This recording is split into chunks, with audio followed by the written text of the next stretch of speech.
As we mentioned, Elon Musk, Mark Zuckerberg, and Google Sundar Pichai among those that attended today. It took place behind closed doors, raising concerns from some lawmakers and industry watchers. Let's bring in Sultan Meghji, a former chief innovation officer at the FDIC and now a venture capitalist and professor at Duke University. It's good to talk to you today. How much expectation should we be placing on these meetings? It is, after all, the executives that are behind the very technology that they're trying to regulate. Absolutely. It's sort of like having the CEO of a major oil company do a closed door meeting with the Senate to decide how to regulate oil and gas. I think, there's rightly a decent amount of skepticism over this. I think we should temper our expectations. Proactive regulation is not something that our government is necessarily that great at. Now, does that mean that maybe they can do something differently this time? I think a lot of us are hopeful, but I wouldn't have high expectations at all. Sultan, when we talk about what should be the priority here, what senators, what lawmakers need to consider when we're talking about potential regulation, you're not too optimistic that a lot's going to come here from today, but in terms of what they need to consider going forward, what tops that list? Well, what's interesting is so much of the regulatory infrastructure of the United States already has the ability to regulate applications of artificial intelligence in important areas: financial services, defense, healthcare, et cetera. And I worry that we're going to jump right past, centuries of good law and try to create something new from scratch that we don't quite understand. We don't know what the implications are. We don't know the timeline.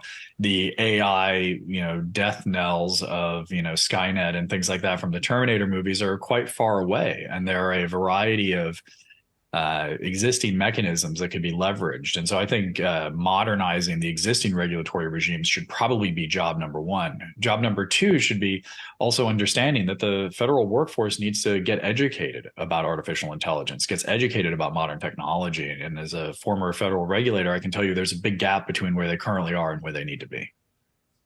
What about this issue of a new AI regulatory agency? Elon Musk talked about that. It feels like that's a big division even within the tech community. We've heard the likes of IBM and Google come out and say, we don't necessarily think that's a good idea.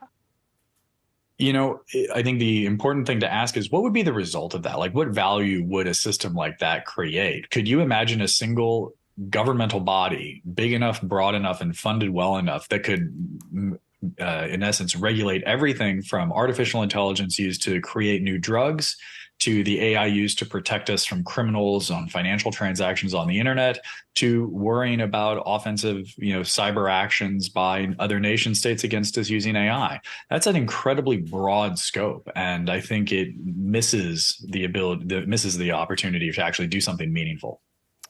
This is a closed-door meeting, only a handful here of some of the largest tech CEOs. Who is notably missing from this meeting? Who would you think should have had one of the seats at the table when we're talking about the future of AI?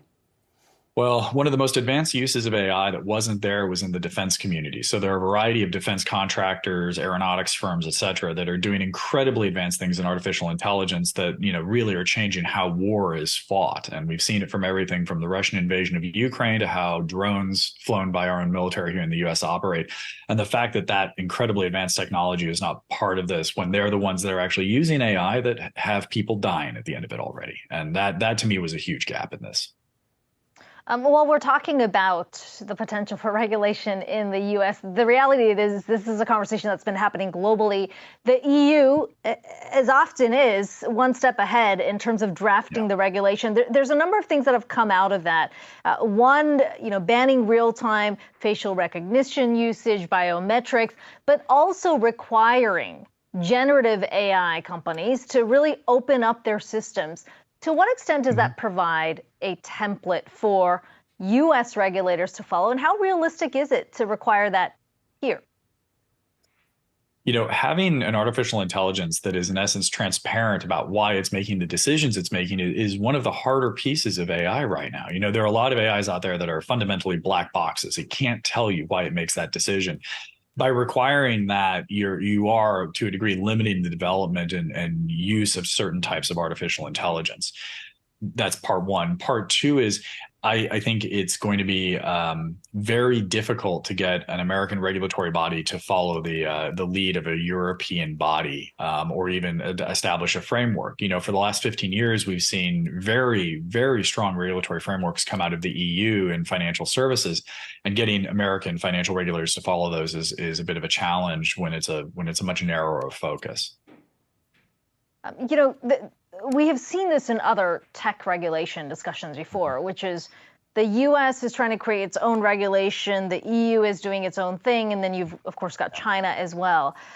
How effective can regulation be when it's so fragmented? In the larger question, because we haven't necessarily talked about China, how do American lawmakers balance between making sure to keep AI in check here, but not necessarily stifling innovation so these American companies can compete with their Chinese counterparts?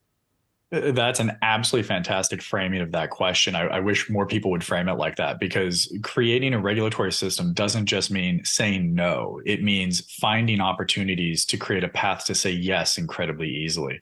And we're not very good at that here in the United States on the regulatory side.